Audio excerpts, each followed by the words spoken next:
Good afternoon, everyone, and thank you for joining us for another Secret Sunday session for 2023. Today, I'm joined by Natalie Rose, and we're going to be talking today about eating disorders. So Natalie works in the space of being an eating disorder therapist, working with a lot of clients in this area, helping them go through recovery and learn how to better have a relationship with food and exercise.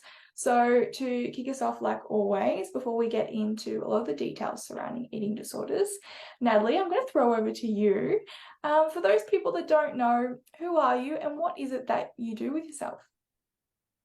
Yeah, thanks for having me. My name's Natalie Rose, and I'm a therapist. I work in Toronto, Ontario, Canada, and I specialize in eating disorders and disordered eating, and I work mostly with adolescents and adults. And my role is an outpatient program. So it's not in a hospital, it's through a clinic and it's virtual. And I also provide coaching for people worldwide who want to improve their relationship with food. Amazing. And how long have you been in this industry for? I would say I started specializing in eating disorders during the pandemic. So maybe a couple, 2 or 3 years ago. Mm. And what pulled you towards the industry? Because it's not normally something that people are like, yes, I want to work in eating disorders. Mm. Yeah, it's a pretty challenging population to work with. I think one of the reasons was probably because eating disorders skyrocketed through the pandemic. Just the prevalence of eating disorders really, really grew, and hospitals were full. They still are. They still have massive wait lists. I'm not sure what it's like over there, but here in Canada, the wait list can be up to 2 years long. So they really geared up outpatient programs to offer more support to people. So I think there was definitely more of a pull towards that. I think also my Instagram had something to do with it because I have an Instagram where before the pandemic, it was more of a blog. So I would share my breakfast bowls. Breakfast was my specialty. I wake up and smell the rosé. And so I grew a following through there, and I would share about my experience with disordered eating and how I stopped dieting and was improving my relationship with food. So I gathered that a huge part of my following also either were struggling with their relationship with food or have been. And so the two sort of merged as I was studying, or I was already a therapist at the time, but started my Instagram when I was doing my master's and decided to merge my Instagram into my therapy practice. So just how to take what I was talking about with food and developing a healthier relationship with food and turn it into a career. So that's sort of how it came about. Amazing. It's the world of social media at the moment where you can sort of fall into things and then before you know it, you have this following and you can really start some amazing conversations in that space. Yeah. Looking at your history as well, you said that you used to, struggle with some eating disorder habits and traits. Did you find that hard then transitioning into working as an eating disorder therapist? Did anything come up for you that made you triggered? It's a really good question. And I've gotten that question before, and I can't say that I've ever been triggered by my work. I don't know if I don't know why. You'd think that maybe hearing or working with experiences that might have resonated with me in the past might trigger something, but I have never felt triggered by it. I think I feel passionate. I think I relate to a lot of my clients and maybe have it maybe enables me to have more empathy for them, just having shared similar experiences, not necessarily the same experiences as all my clients because everyone's experience is different. But no, I can't say that that I felt triggered by the work, fortunately. Yeah, that's great to feel like you can really make change in this space and know your story and come out of it and now be able to help others. That's pretty cool. Um, Yeah. Looking at now eating disorders, a lot of people are misinformed and don't know a lot about eating disorders. Could you give a brief explanation about what eating disorders are? Yeah. So there's Different types of eating disorders. Some eating disorders stem from a fear of weight gain and body image discomfort or dissatisfaction.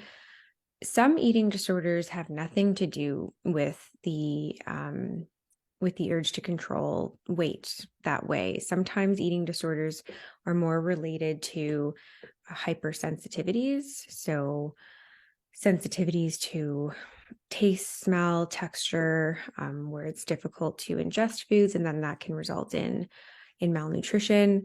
But I guess for the purposes of our conversation, the most common ones that we hear about and that we see and that we struggle with are binge eating, restrictive habits, anorexia, bulimia, which involves binging, and forms of purging, and orthorexia, which is more of an obsession with clean eating or healthy eating, which can go too far and actually result in malnutrition.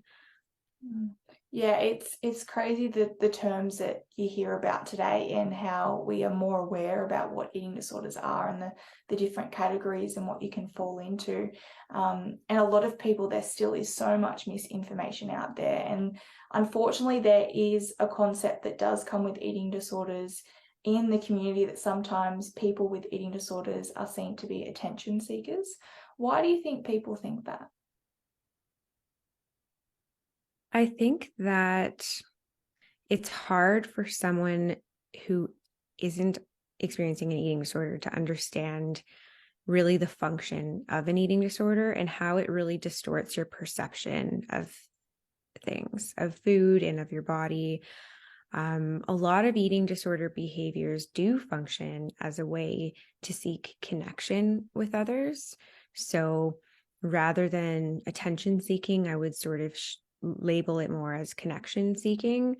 We live in a culture where there's a lot of pressure to modify your body in a way that it conforms to these unrealistic standards.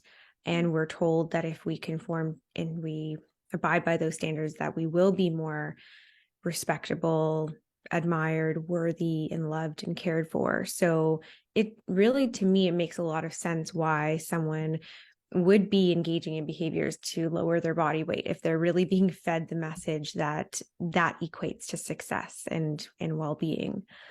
I think the sad part is that that's so not true. Like, really true connection is not built based on our appearances. It's built through emotional connection and relationships. So, I think that really diet culture plays a huge role in that. And do you believe that that's why statistics and numbers for people with eating disorders has increased during COVID and post-COVID because of that lack of connection? Oh, definitely. I think the pandemic was a huge trauma in itself. It was traumatic and it still has impacts. And part of the reason why it was traumatic was because it cut us off from sources of connection and just outlets to alleviate stress. So people were really feeling isolated, and eating disorders thrive in isolation, especially as we're really trying to gain some control over something. And, we find that we can control our food. Mm. And with that, like you look at symptoms for eating disorders and you go compare it to the world that we're living in today. And a lot of those symptoms are glamorized in social media and in the media. How do you then identify someone with an eating disorder if they're developing traits that people would think, oh, they're just being healthy? Yeah, that's a good point, because a lot of eating disorder behaviors are then praised and encouraged, even though they are disordered and can actually be causing a lot of harm. Eating disorders are easily missed, and most people with an eating disorder, you would never be able to tell just by looking at them.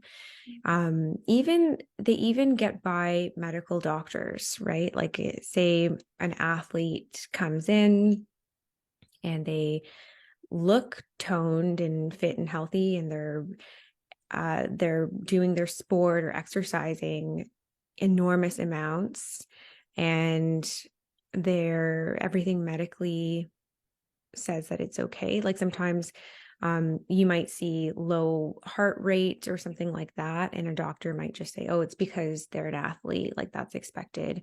Oh, they're not getting their period. Oh, that's because they're an athlete. So some signs are actually shrugged off, and then other signs don't even show up because sometimes you can't see malnutrition on the outside. So it is really tricky. And I think one thing that's gaining more awareness is atypical anorexia, which is basically anorexia minus the criteria that the person has a really low weight, because often anorexia, malnourishment can still happen for someone, even if they don't appear thin or emaciated or sort of the stereotypical way that we've seen anorexia portrayed in the media. And I think that's just another layer that can make it really hard to identify eating disorders in people, is when people have these perceptions that they have to fit a certain criteria and they don't, or they go, well, what's wrong with you?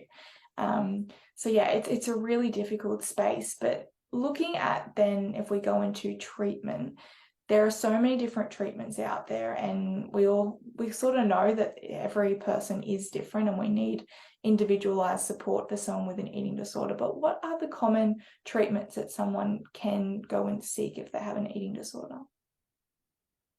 Well, here the gold standard is a combination of therapy and working with a dietitian. Obviously, both therapists and dietitians specializing in eating disorders. Um, for younger clients, there's family-based therapy. So this is when the family is involved in helping with meal support and emotional support. Inpatient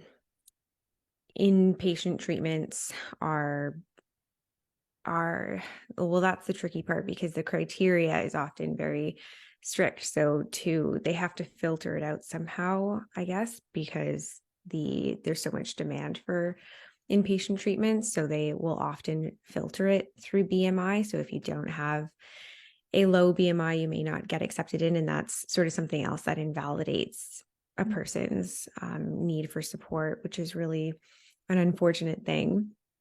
But I would say that if someone does have access to working with a therapist and dietitian, that would be one of the most common ways to get support and to get healthy again.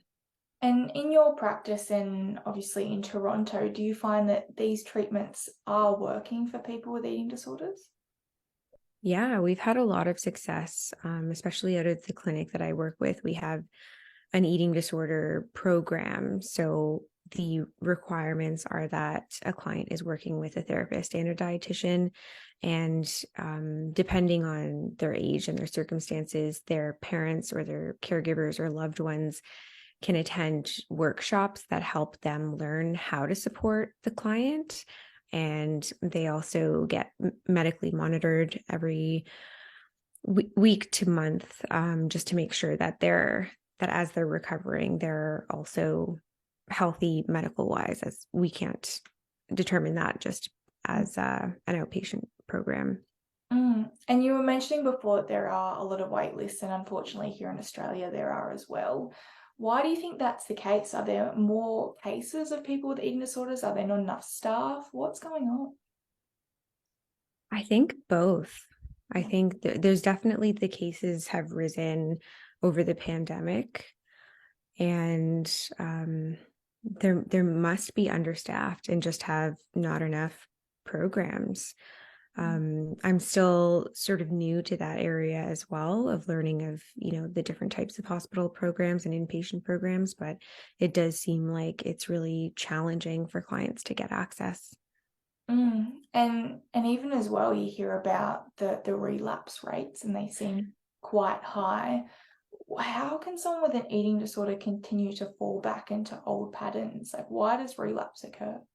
Yeah, I think this is probably a good time to highlight the genetic factor of eating disorders. So part of an eating disorder, there's metabolic differences. So even if a person, like for example, in anorexia, a person with anorexia can lose weight really easily and really quickly. Um, they just have a different type of metabolic functioning that they metabolize food and energy differently. So sometimes it's just completely accidental.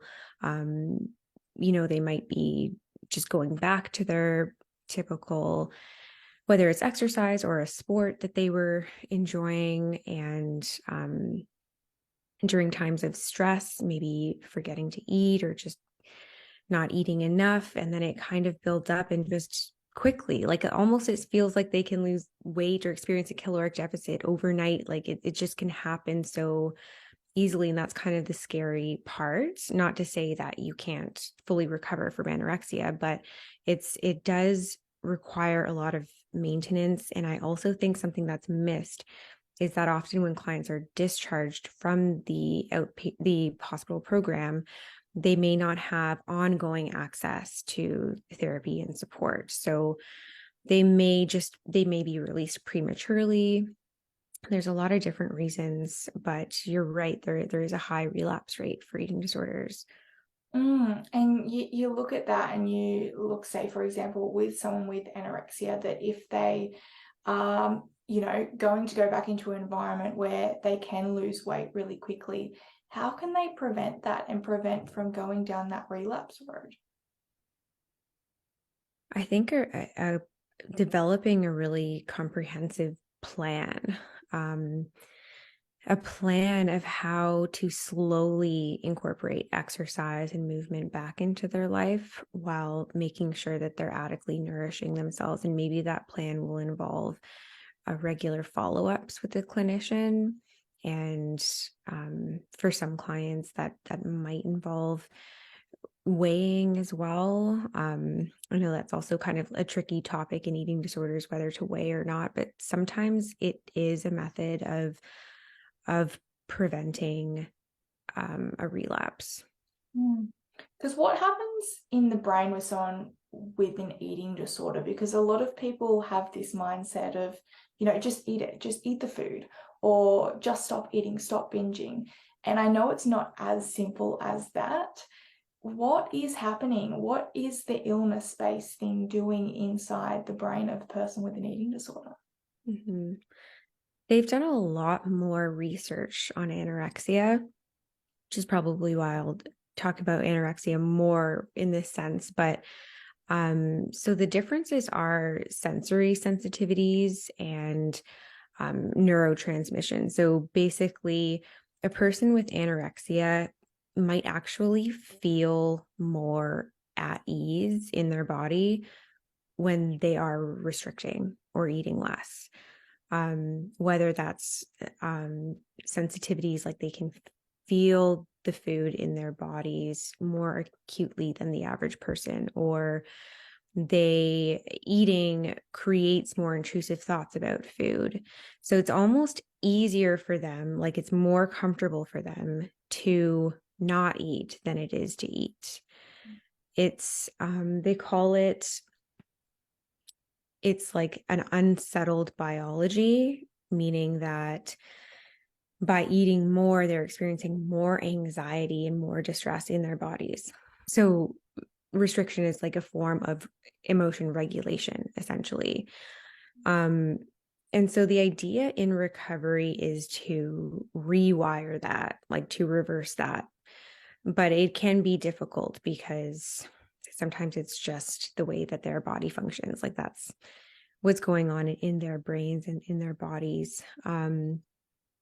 And I mean, if you look at binge eating, sort of the opposite is true. Like they have seen that there's more dopamine being released when a person with binge eating disorder anticipates food or is eating food. So they're getting greater hits of dopamine and reward. So their brain is telling them, this is good, this feels good, keep going. So I would say that those differences are pretty instrumental in the maintenance of eating disorders.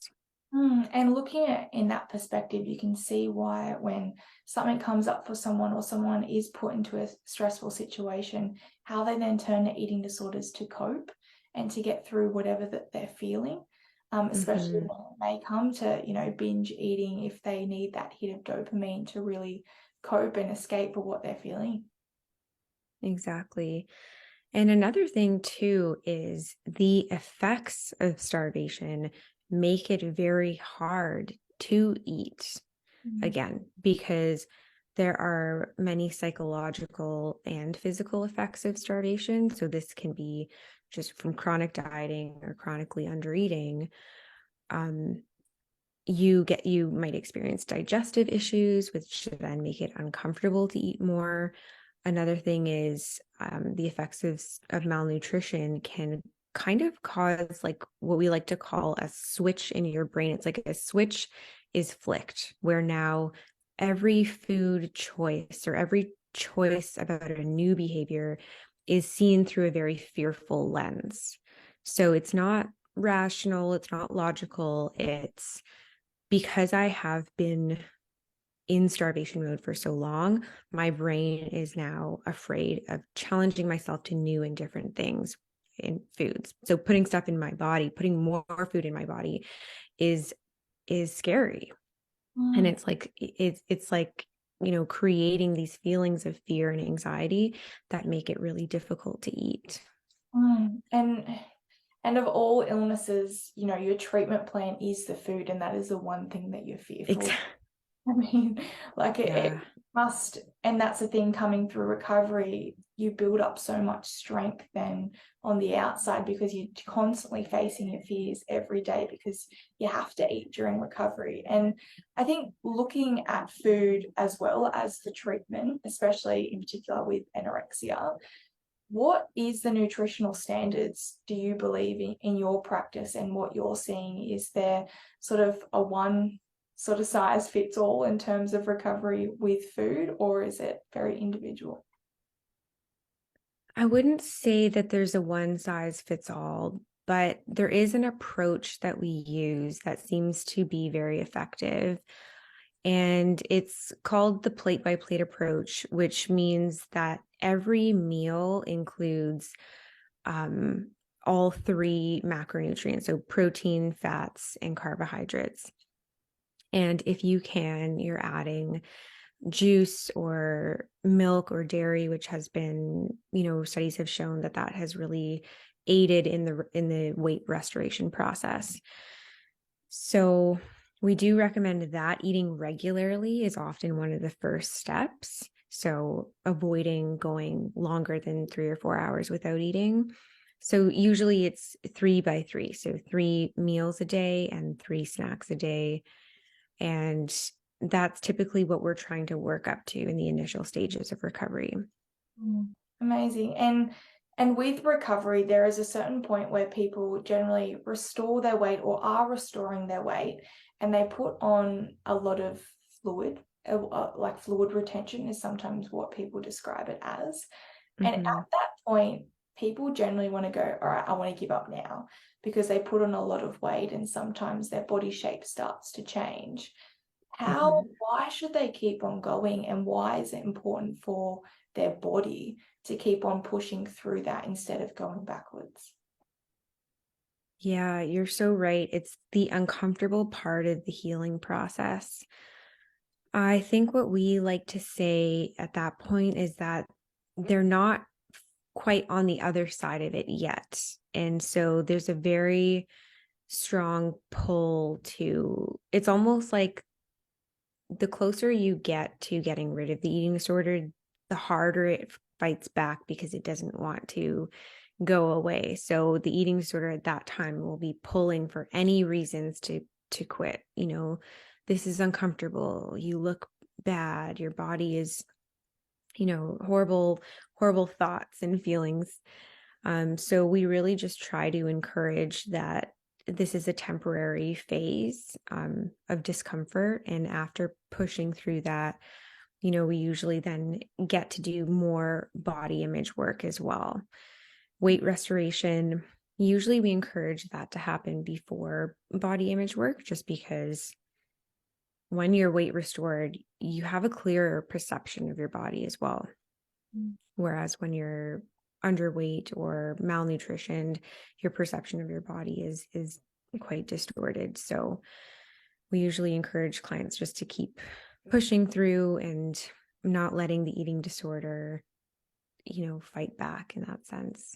And that's so hard because being in that situation where you're at your end, excuse me, and you keep pushing, and then all of a sudden the eating disorder just keeps coming back and it's coming back stronger and harder. And a lot of these people and families have been going through recovery for 2, 5, 7 years, some even 10 years, and now it continues to fight back. How do they keep going? What should be motivating them, or what should keep pushing them to get through when they're at the 10-year mark? Mm-hmm. It's so hard. I think just validating those feelings of discouragement, of grief for the amount of time that has been dedicated towards recovery or time that feels like it has been lost. Tons of self-care, both for caregivers and eating disorder sufferers. Um, community. Community is a big one with eating disorder recovery. You want to find something outside of your body, like you want to reconnect, reclaim your life, build a life worth living that doesn't involve physical appearance and food. Those things I find really helpful in pushing through those uncomfortable times and just acknowledging that it's also normal to feel that discomfort. Anyone eating with an eating disorder or without, feels uncomfortable when their body is changing. So just normalizing that part of it as well. And you mentioned there that transitioning back into the community is a necessity for eating disorder recovery. Do you also find that those environments can be quite triggering for someone that's, been isolated for so long with their eating disorder, and then also going through treatment, it can be quite isolating? How do they then transition back into the community and not be triggered by, for example, common conversations like talking about dieting or talking about running or talking about what they're eating? How do they avoid being triggered? Yeah. It's huge because diet culture is so pervasive. If you're going back into the workplace, there's so much office talk about diets and weight, and even just families who are unaware of the impacts of talking about weights and diets. So this is stuff that we work on in therapy all the time: how to set boundaries, how to protect your recovery. I think it's important to specifically build a community with other people who are overcoming eating disorders or who have overcome an eating disorder, so that it is a safe space where there is less of that or none of that kind of talk at all. In that way, there's more of, embracing joyful movement, for example, without it being related to weight loss. And yeah, just really protecting the recovery at all costs. Another thing is, when you've been isolated for a long time like that, even just social situations in general can bring up a lot of anxiety, and social anxiety is usually connected with eating disorders. So we work through that as well, just kind of exposing yourself to new situations and learning how to tolerate discomfort. It's a lot of it is tolerating discomfort, because there are going to be a lot of triggering things. And it's like, how can I get through this moment without making things worse? And avoiding it as well, because you never want that person to avoid triggers for the rest of their life. Exactly, because that will just increase the fear in the long run. Definitely. And you mentioned before as well, talking about full recovery. I believe it is possible. And I know that you mentioned you do believe in it as well. What is your idea of full recovery? What does that look like for someone? I think full recovery is when you're at a place where you can accept your body. Like, you might not necessarily like it all the time, but you accept it for what it is, and you're no longer experiencing distress to the extent that it's really impacting your quality of life. You're able to connect to other things and people that bring you joy. You're able to feel worthy and treat yourself as though you feel worthy. I think it's being able to attune to your hunger and fullness cues. So knowing when you're hungry and eating what you're craving without any really restrictive rules or feelings of guilt or shame. I think a lot of therapists do talk about quasi recovery, or more of like a harm reduction approach, where for some clients and maybe ones who have more of the other eating disorder maintaining factors like the metabolic differences or the sensitivities to food or autism, like things that make it very difficult to not have control over your food. I think sometimes a harm reduction approach is more reasonable for them, where you're able to reduce the significantly harmful behaviors and nourish yourself adequately. And there may be other eating disorder thoughts and behaviors going on, but they're not as severe or life-threatening, if that makes sense. Yeah, absolutely. It's been an amazing conversation today, and thank you so much for joining us. But I want to sort of end it off by saying, what would your message be to someone that is struggling with an eating disorder right now, or a family that is going through an eating disorder? Do you have any final advice or tips that you could send a message to them? I would say to keep persevering. I know that it's a huge battle, and it's a battle that's very much worth it at the end, and to find ways to nourish your emotions and your well-being, and really just to find joy and glimmers in everyday life, even when there's so much struggle going on. It can be helpful just to slow down and really appreciate the simple things. I feel like that's something we all need to do, appreciate the simple things in life. But that's amazing. Thank you so much for sharing everything today and sharing your wonderful practice and what you do. Where can people find you? You can find me on social media. It's Wake Up and Smell the Rosay on Instagram and TikTok. And my website is also wakeupandsmelltherosay.com. Beautiful. And congratulations on your own journey and coming through to the other side of your own eating disorder and now being able to help others. That's phenomenal. And I'm sure a lot of your clients and people within your community are very grateful for what you're doing. And I know I am, because we need more people like you in this space. So thank you for doing what you do. And then Thank you so much. Right, and then thank you so much to everyone else out there for joining us today for another Secret Sunday session. It has been an amazing conversation with Natalie talking about eating disorders, and we are very grateful to have you to tune in and start the conversation with us. So thank you, everyone. Have a great Sunday, and we'll catch you all very soon.